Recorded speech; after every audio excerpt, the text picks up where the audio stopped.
सुकरात कहते हैं कि मैं सभी जीवित लोगों में सबसे बुद्धिमान हूं, क्योंकि मैं ये जानता हूं कि मैं कुछ नहीं जानता हूं। चतुर होना यद्यपि बुद्धिमत्ता से जुड़ा हुआ है, बिल्कुल एक ही बात नहीं है। चतुराई अक्सर यह होती है कि आप दूसरे लोगों के सामने कैसे आते हैं, आप स्थितियों का विश्लेषण करने और उनमें कार्य करने में कितने तेज हैं, और आपके विचार कितने चतुर या रचनात्मक हैं। यूनानी नायक ओडिसियस को चतुर माना जाता था। उसने साइक्लोप्स पॉलीफेमस को बताया कि उसका नाम नोबडी था, इसलिए पॉलीफेमस किसी को यह नहीं बता पाएगा कि उसे किसने अंधा किया था। आप शायद किसी भी पौराणिक प्राणी को नहीं हरा सकते, लेकिन चतुराई एक सीखा हुआ गुण है जिसे आप भी विकसित करने पर काम कर सकते हैं। चीजें जो आपको पता होनी चाहिए, पहले सुनकर और फिर अंत में अपनी राय देकर अधिक चतुर दिखें। जिन विषयों में आपकी रुचि है उनके बारे में शब्दावली और महत्वपूर्ण तथ्य जानें। प्रेरक बनने, समाधान पेश करने और तर्क जीतने के लिए बातचीत में इनका उपयोग करें। अध्ययन करें कि अन्य चतुर लोग क्या करते हैं और उनके गुणों को अपने दैनिक जीवन में शामिल करें। आखिरी बोलो। यदि आप बातचीत के दौरान प्रतीक्षा करते हैं और मैदान में कूदने से पहले विभिन्न प्रतिभागियों को सुनते हैं, तो आप अधिक चतुर दिखाई देंगे, केवल इसलिए क्योंकि आपके पास विभिन्न राय और पक्षों को सुनने और अपनी राय देने से पहले इन राय का मूल्यांकन करने के लिए अधिक समय है।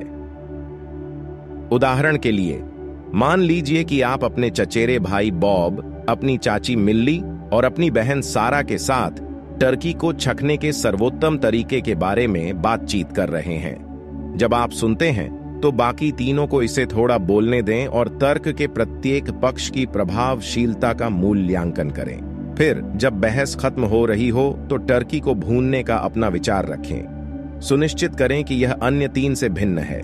यदि आप दूसरों में से किसी एक से सहमत हैं, संभवतः आंटी मिल्ली, तो उसकी तुलना में अधिक ठोस तर्क पेश करती हैं या उस विकल्प के लिए एक कारण बताती हैं जिस पर दूसरों ने विचार नहीं किया होगा।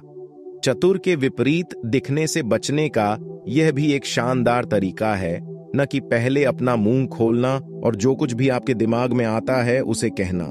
अक्सर जो व्यक्ति सबसे बाद में बोलता है, उसकी स्पष्ट बात बताने या तथ्यों को दोबारा उगलने की संभावना कम होती है। इसके बजाय वे आमतौर पर कुछ अधिक रचनात्मक या अधिक मौलिक लेकर आते हैं, जिसे लोगों द्वारा याद रखने की अधिक संभावना होती है। कुछ पॉकेट तथ्य रखें। ये ऐसे तथ्य हैं जिन्हें आप बहस के दौरान सामने ला सकते हैं, जो आपके द्वारा किए जा रहे किसी भी दावे का समर्थन करते हैं।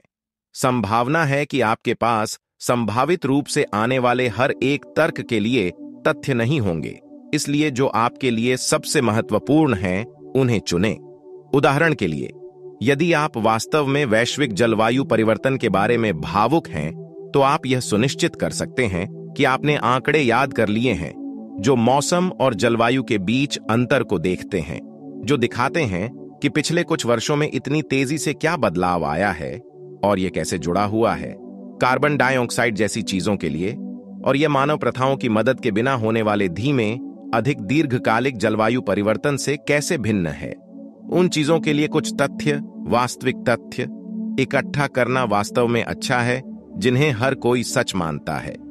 धारणाओं को हवा में उड़ा देने से आप बहुत चतुर दिख सकते हैं। उचित भाषा सीखें। प्रत्येक समूह या कार्यस्थल में ऐसी भाषा होती है जो उसके साथ चलती है। यह संक्षिप्ताक्षरों या यहां तक कि कुछ चीजों के उपनामों के रूप में भी आ सकता है। आप जिन स्थानों पर हैं और जिन स्थानों पर आप जाते हैं, उनके लिए इन्हें सीखना आपको जानकार दिखने में मदद करेगा। उदाहरण के लिए, फ्लाई फिशिंग में बहुत सारे अलग अलग शब्द और वाक्यांश हैं जिन्हें आपको शुरुआती होने पर सीखना होगा।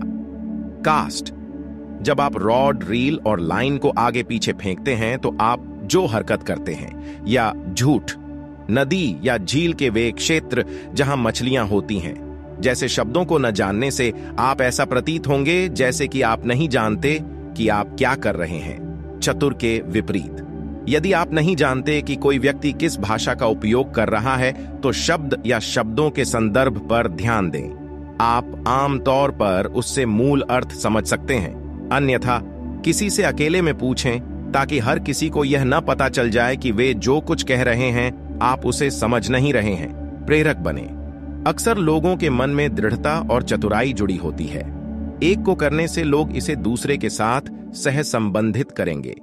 अपने पॉकेट तथ्य रखने और अंत में बोलने से आपको प्रेरक बनने में मदद मिल सकती है, लेकिन कुछ अन्य चीजें भी ऐसा कर सकती हैं। याद रखें कि अनुनय मूल रूप से लोगों को कुछ ऐसा करने के लिए प्रेरित कर रहा है जो उनके सर्वोत्तम हित में है, हेरफेर के विपरीत, और साथ ही आपको लाभ भी पहुंचा रहा है। संदर्भ और समय प्रेरक होने के बहुत महत्वपूर्ण भाग हैं। उदाहरण के तौर पर, अपनी बहन की नौकरी छूट जाने पर तुरंत अपने माता पिता से पैसों की मदद मांगने की कोशिश न करें। वह पैसे के बारे में अधिक चिंतित होगी और उसे पैसे की जरूरत होगी। इसके बजाय तब तक प्रतीक्षा करें जब तक उसे नई नौकरी न मिल जाए या उसकी वेतन वृद्धि न हो जाए। स्पष्ट और संक्षिप्त रूप से बोलें। जितनी अधिक स्पष्टता और शीघ्रता से आप किसी के सामने समस्या रखेंगे, उतनी ही अधिक संभावना है कि वे ठीक से समझ पाएंगे कि आप उनसे क्या करने के लिए कह रहे हैं, और उतनी ही अधिक संभावना है कि वे आपकी मदद करेंगे। लोग इधर उधर की बातें करने की बजाय सीधी सरल रणनीति को प्राथमिकता देते हैं। शब्द जाल से बचें। किसी विशेष समूह द्वारा उपयोग किए जाने वाले विशेष शब्द और अभिव्यक्तियां जो दूसरों के लिए उन्हें समझना मुश्किल बना देती हैं, यानी कानूनी शब्द जाल। अगर लोग आपकी बात नहीं समझ पा रहे हैं तो वे आपकी बात नहीं सुनेंगे, और अगर आप अपनी बात नहीं रख पा रहे हैं तो इससे आप चतुर नहीं दिखेंगे। जब तक आप ऐसे लोगों से बात नहीं कर रहे हैं जो आपके जैसे ही तकनीकी शब्दों को समझते हैं, उनका उपयोग न करें। सरल समाधान प्रस्तुत करें। इसलिए कई बार किसी समस्या को जटिल समाधान की आवश्यकता नहीं होती है। हालांकि यह उल्टा लग सकता है। सबसे सरल समाधान अक्सर सबसे उपयोगी होता है, साथ ही ऐसा समाधान जिसके बारे में अन्य लोग नहीं सोचते हैं।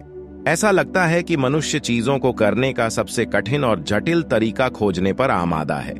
उस जाल में न फंसने से आप अलग दिखेंगे। समाधान खोजते समय अक्सर एक अच्छा प्रश्न पूछा जाता है, आप क्या कम कर सकते हैं? आमतौर पर इससे कुछ कम उत्पादक विकल्पों को खत्म करने में मदद मिल सकती है। इसके अलावा अपने आप से और दूसरों से विशिष्ट प्रश्न पूछें। यदि आप बेहतर समय प्रबंधन बनाने का प्रयास कर रहे हैं तो यह न पूछें कि हम बेहतर समय प्रबंधन कैसे बना सकते हैं। प्रश्न बहुत बड़ा है और आपको आमतौर पर उत्तर भी बहुत बड़े मिलेंगे। एक बेहतर प्रश्न यह हो सकता है कि कौन से उपकरण हमें अधिक तेजी से काम करने में मदद कर सकते हैं, या यदि हमने किसी विशेष प्रोजेक्ट पर 4 घंटे के बजाय 2 घंटे बिताए हैं तो हम समान परिणाम प्राप्त करने के लिए और अधिक तेजी से कैसे काम कर सकते हैं। आश्वस्त रहें। अपने और अपने काम के बारे में आश्वस्त होकर आप किसी ऐसे व्यक्ति की तुलना में अधिक चतुर दिखेंगे जो बहुत चतुर और बुद्धिमान है, लेकिन आत्मविश्वासी नहीं है। लोग आत्मविश्वास पर विश्वास करते हैं, तब भी जब इसका समर्थन करने के लिए इतना कुछ न हो। आत्मविश्वास से पेश आएं और चतुराई आपके पीछे आ जाएगी। अपने शरीर की भाषा का उपयोग करके अपने मस्तिष्क को यह सोचने के लिए प्रेरित करें कि वह आश्वस्त है, भले ही आप वास्तव में ऐसा महसूस नहीं कर रहे हों। लंबे और सीधे खड़े रहें। आत्मविश्वास से भरे कदमों के साथ चलें, जैसे कि आप जहां भी हैं वहीं के हैं। खुली शारीरिक भाषा बनाए रखें। अपनी बाहों को अपनी छाती के पार न रखें या लोगों की आंखों में देखने से इनकार न करें। अपने बारे में सकारात्मक या तटस्थ होकर सोचें। यदि आपके दिमाग में मैं हारा हुआ हूं या मैं मूर्ख हूं जैसा कोई विचार आता है, तो उस विचार को स्वीकार करें और सोचें, मैं सोच रहा हूं कि मैं हारा हुआ हूं, लेकिन अभी पिछले हफ्ते ही मुझे वर्ष का प्रतिष्ठित कार्यकर्ता का पुरस्कार मिला है, या मेरे पास सचमुच बहुत अच्छी नौकरी है। अपनी तुलना दूसरे लोगों से न करें। उदाहरण के लिए, अन्य लोगों के साथ चतुराई की प्रतिस्पर्धा में न पड़ें और अपनी चतुराई की तुलना उनकी चतुराई से करना शुरू न करें। बुद्धिमत्ता कोई प्रतिस्पर्धा नहीं है और इसे प्रतिस्पर्धा में बदलने से आप केवल अपने बारे में बुरा महसूस करेंगे, क्योंकि आप सर्वश्रेष्ठ बनने की अपनी इच्छा से अन्य लोगों को परेशान करते हैं और उन्हें दूर कर देते हैं।